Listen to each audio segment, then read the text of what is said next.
Welcome to Women Engage, where real women talk about real issues.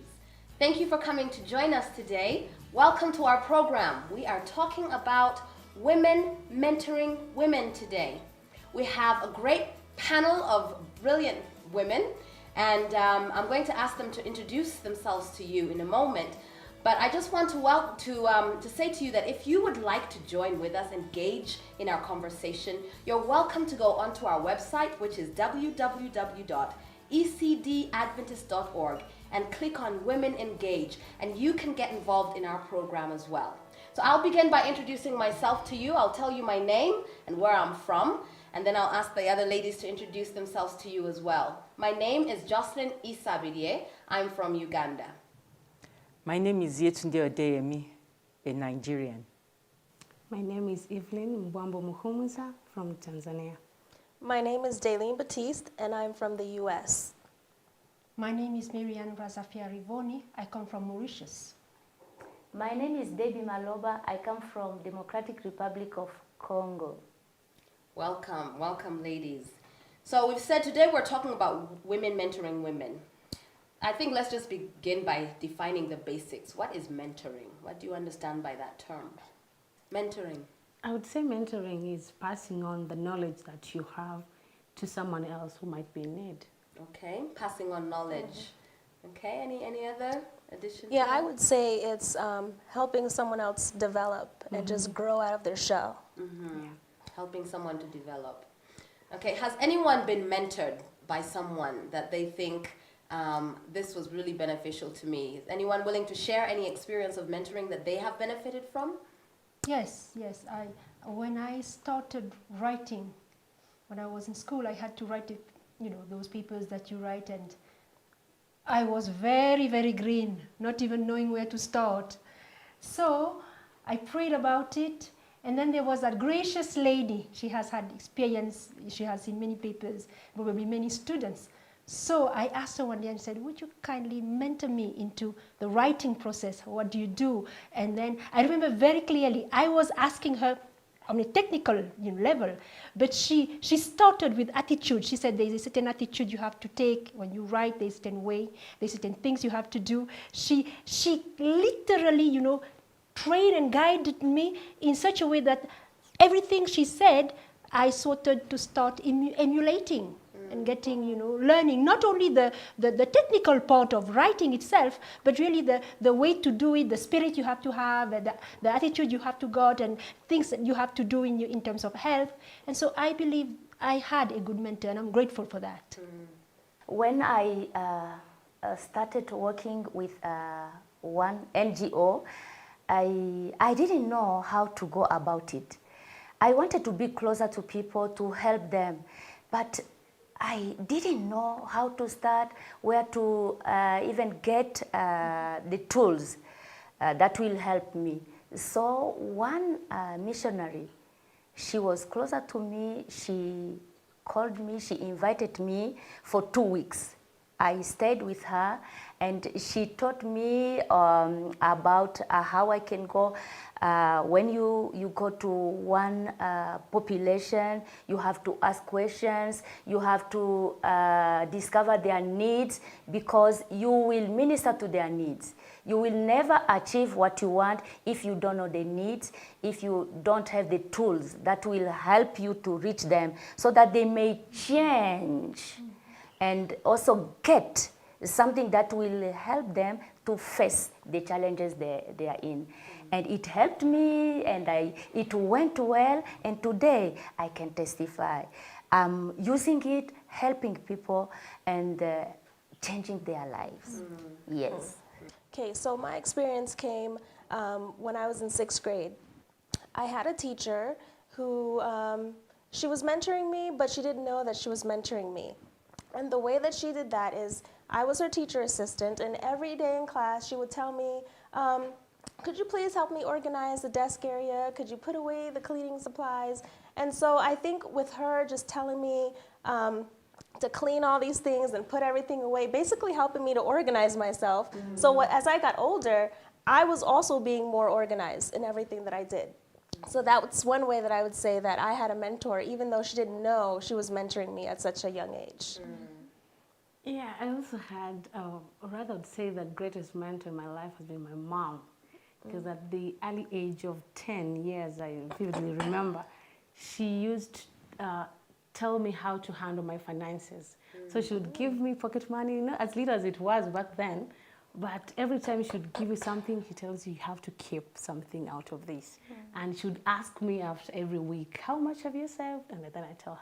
And it has been a great practice that I've carried throughout my life to date. That is, I just can't spend everything that I have. I have to keep something. And that has been my experience, and it's a beautiful one. When I first started teaching, I trained, I'm a teacher, and I trained in my home country in Uganda. And then I got married and we moved and we did other things for a while, and I did other things, but then I went back into teaching when I was in the UK, and I hadn't trained in the UK, and teaching in the UK is very different to teaching in Africa. And I remember there were two teachers particularly that just took an interest in me and just making sure that I was okay. The biggest challenge I think for me was dealing with behavior management, because kids there they didn't respond in the same way as kids in Africa did. So how do you deal with, you know, the behavior so that you have the rapport with the students, but at the same time you have their respect and you have the classroom management. And they did a lot to help me feel comfortable in my role. And so all of us have, I think, examples that we could share. What I notice is that all of these experiences that we've shared have all been informal. You know, even in Debbie's case where it was at work, and also in Marianne's case where it was a work situation, you know, it was an informal relationship. It was not that someone had assigned them. It was not a formal relationship. And yet still, I think the core tenets of mentoring, which is an experienced person passing on skills to someone else and assisting them to grow and develop. And the other thing I notice is that a lot of what we seem to be saying had to do with relational and not just functional things. I think Debbie, you even said she asked you to stay with her. Yes. So 2 weeks. For 2 weeks. For That's, 2 weeks, yes. Wow. So mentoring, much more than coaching, is more relational. It's not just functional. And we see all of these informal mentoring relationships. But do you think that it's worth considering maybe having more formal mentoring opportunities that we can provide for women to be able to assist women, so that it's not all this informal, but like in our workplaces, can we have more structured mentoring programs? Would that be useful? The career, the way we see career and everything is not the same like we had in the past. So therefore, it's not a matter of just climbing up the ladder, but actually really developing skills in certain areas. And to have formal mentorship is so very important, because then that person can see the opportunity, can see the places where he or she can grow in certain ways, because that therefore will allow her or him to go to, I mean her, if it's a woman especially, that it will go to some people and, you know, to address the situation, being able to express the need, because it's formal. It's okay to say, I need help. It's okay to say, I need a mentor. I feel like I need to grow there in that domain. And so, whereas wherever it is informal, you really need to establish that relationship. She was mentioning she knew the lady, she had a friend. Yes. Now, if you don't have a friend and if it is informal, that relationship does not happen, so you don't get the mentorship. Whereas when it is formal, even if you don't have a friend, you can go to the responsible parties and say, you know, I really need some help there. Yeah, because I think about the number of people that slip through the cracks that could have been helped, whether it's in a school setting or in an NGO or a work, university, whichever place of work, or even in a home setting. I liked that Evelyn talked about her mother, mentoring her in particular skills. So even in a home setting, there are people who slip through the cracks because they may not have anyone who notices their need. You know, sometimes we're struggling and no one knows that we're struggling, and we are too shy to tell people that we're struggling, and because we don't have the opportunity to create that kind of relationship, we fall through the cracks. But if we were to create more formal opportunities to mentor, then we would have fewer people slipping through the cracks. That's right. So we're going to take a short break, and when we come back, we're going to be talking about where are some of these places where we can set up formal structures where women can be supportive of other women. We'll be right back.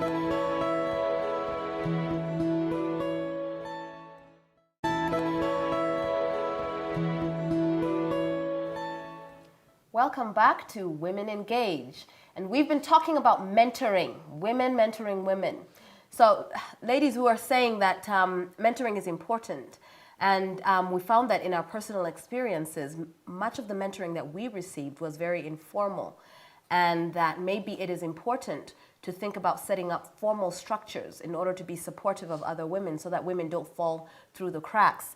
So what kind of places can we set up these structures where we can mentor other women? I think the home is a good place to start.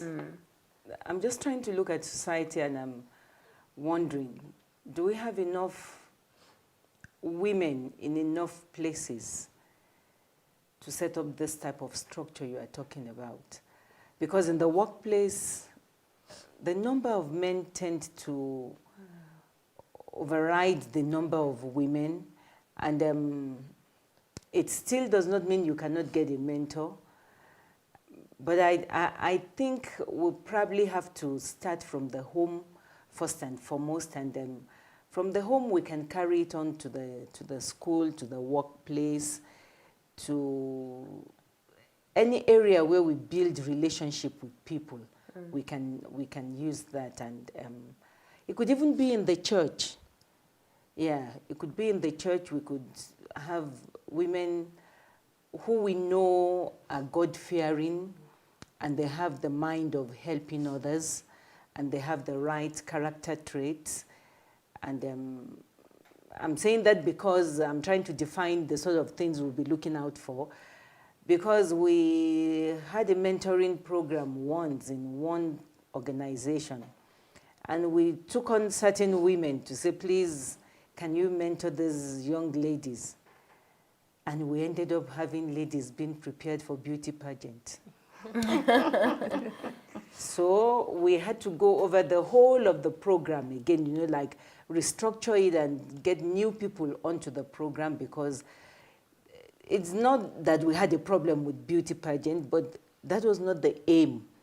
What we wanted were ladies who could be mentored to fit into society, fit into the workplace, fit into the home. We wanted that sort of engagement.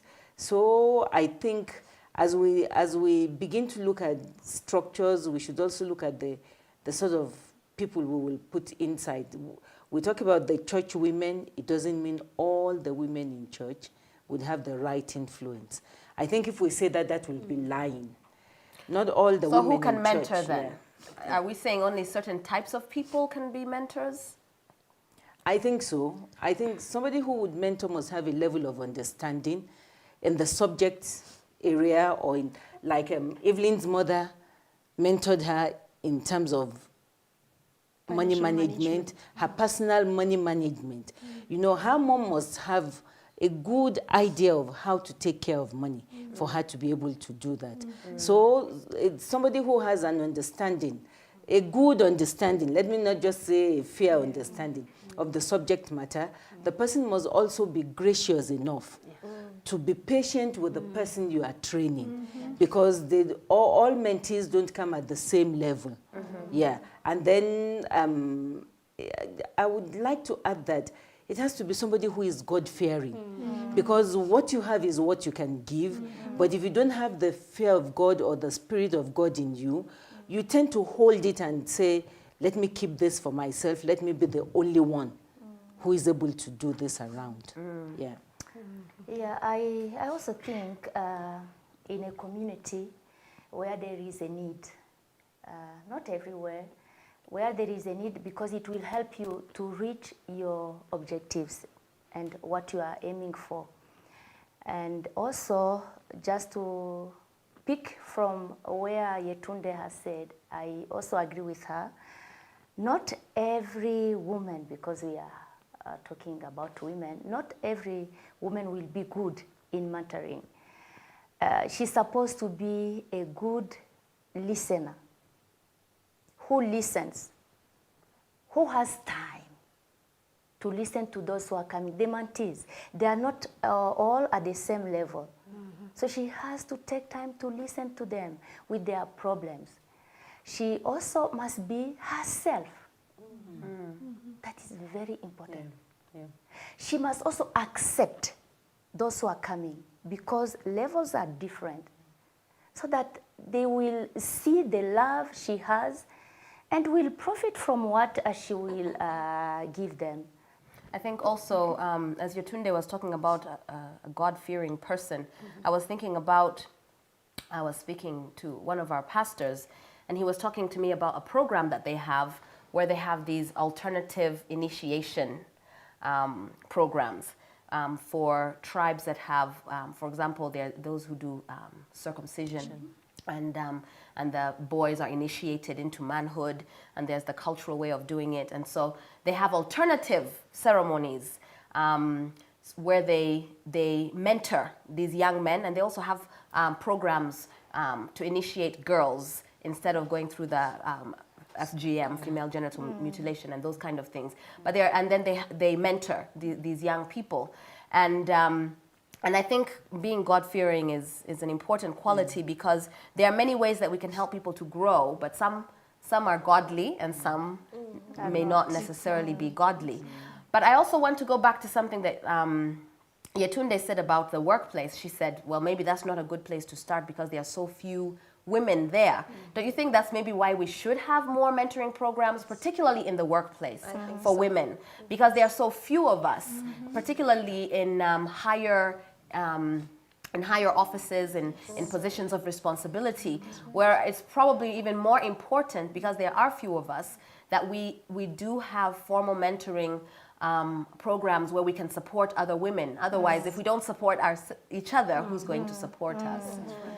We can start from school when they are ready to, they are preparing to think of careers, to think of being mothers, wives, and all of those.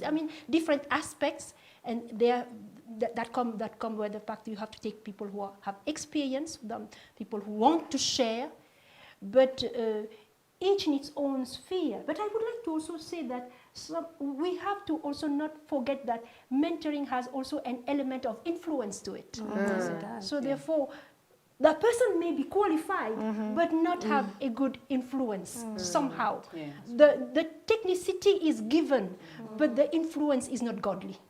So this needs to be taken care of, preciously, if we want to groom those, the younger generation, if we are talking, or even our sisters, because it is important. I think a lot of influence goes into mentoring. It's more about the influence of the person, much more than the know-how. Yes, much more than the know-how. If you have a good influence, you can mentor somebody, and like Marianne said of her professor or friend who taught her the technicalities of writing. And I think in the past, when I say the past now, I'm talking of the 70s, the late 60s. In the schooling program, without calling it mentoring, we had mentors. Everyone was supposed to have a school mom. Your school mom would teach you the values of the school where you are, because each school those days was known for something. It could be singing, it could be the social aspect of life, much more than the subjects we were doing. And your school mom was a senior in school, not a teacher. Yeah, it has to be a senior student, and she will take you through the program of the school and tell you the things we do as students of the school. And I remember I had schoolmates who were children of cocoa farmers. Their fathers were rich in their own rights, but these children had only schooled in the villages and for the elementary school, and they came to the city for the high school. And there was one particular girl, you know, we say she has a brain to be shared for 5 girls. Very brilliant. But for the social manners, she didn't have it. She lacked it completely. But we always say that after the first term, you cannot tell the difference between the girl who has lived in the city before coming to school and the ones coming from the village. That's how well they get integrated. That's how well the mentors get to set at work. And I tell you, even as low as having to brush your teeth. Yeah, those things were being taught in schools by your mentors those days. Yeah. Yeah. That's good. That was a good system. Yeah. What about in churches? In a church, it's easier to mentor, especially because I'm a pastor's wife, and most of the young adults, they come, they see you, you have things in common with them, and they'll gravitate towards you, and therefore you are there to start mentoring them, even though they don't call it mentoring. But just because you take time, you hang out with them, or they share about their troubles that they're going through, I feel like it's a great opportunity, especially at church, to mentor younger. It is a good ground, but I don't know whether it is easier. You know, this is church, school. We have the teacher, we have the senior boy or senior girl. Somehow authority is already established and we know. But church, I mean, apart from the pastor and the pastor's wife has all of those girls to take care of. Sometimes she cannot be a mentor herself. But even if you find somebody else and then I start, it can happen. It can happen. I've seen it happening where you'll ask somebody, well, you know, I was talking to so-and-so and she says, you know, you are not my mom. Very respectfully, very nicely, but you know, to say that, who gave you the right to tell me that? So I don't know, sometimes, you know, because of the aspect of spirituality, of the aspect of everything else, somehow mentorship is more influential and you know, intangible for church than the formal knowing how to use cutlery and this and that for school, you see, because of that level of authority. That's why maybe I think church and home, we need to work in partnership because it has to start at home. So that when they come in church, they know the responsibility of the church and they will respect it. But if home has released, they are not very strong, parents are not very strong to prepare their children, even when they reach the church, they will use the same language. You are not my parent. Allow me to ask, because sometimes, you know, when we talk about mentoring, I had a mentor and I gratefully accepted because I was in need. Now suppose somebody does not feel the need. How now do or you maybe mentor? the person does not accept. I once worked with a professor, very brilliant, by the way. She got her PhD at age 28. In those days, that was a feat to achieve. And she gladly would tell you that she wants to mentor people or mentor girls, and she's all for equity. But there were things she wanted to pass on that I could not accept. And let me make an example, as simple as the key to the office door. She just could not give it to anybody because she does not trust most of us in that office. We were just like 10 or less in number. And the day she called me and she told me, she said, I know you come early, you are not a late comer, not like these days. Then, you are not a late comer, and I would like to entrust you with the key to the office. I gladly agreed, but I knew that there was going to be more to it because she would send her driver at 7 to be sure that I am there at 7. Wow. Yeah, even after she had said she trusted me, you know, and then it was so restrictive, I could not move anywhere without carrying that key. She had a way of checking on me, you know, like an impromptu check, just to see, do you have the key? And then I had to be the last person to leave the office because I carried the key. And for her, closing time is never 5. It was a research center, so there was nothing about closing at 5 or 4. You just close when you feel like you are too tired to continue. and that she tried to put in all of us, and I could accept taking the key, but I found it difficult to have somebody look over my shoulder to be sure that I will be there at 7. I have promised to be there at 7. I'm committed to the job. I would like to be there at 7. I even did not want her to look bad in the eyes of the other people. And at one point in time, our mentoring system broke down.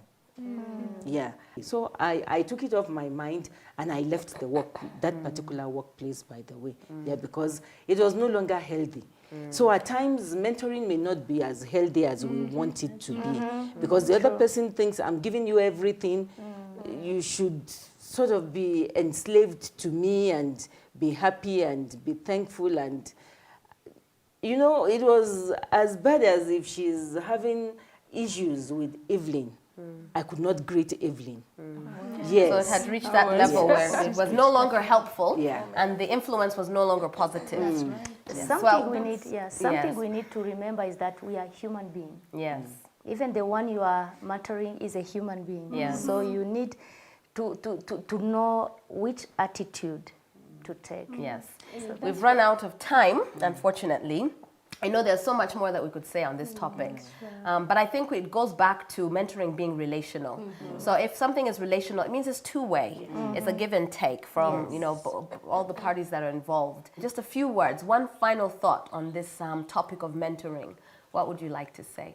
Yeah, I know we have not said so many things, but I also think a mentor should have the attitude of mercy towards the person you are trying to build up. You know, show some mercy, be kind. Don't just take it as a learning process. You must know it now, and it has to be now. It takes time for some people to get to understand.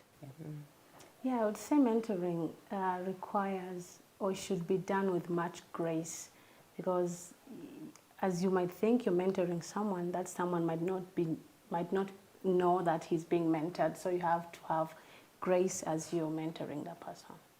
Okay, I would say being yourself and being authentic, because people can see when you're not being genuine with them.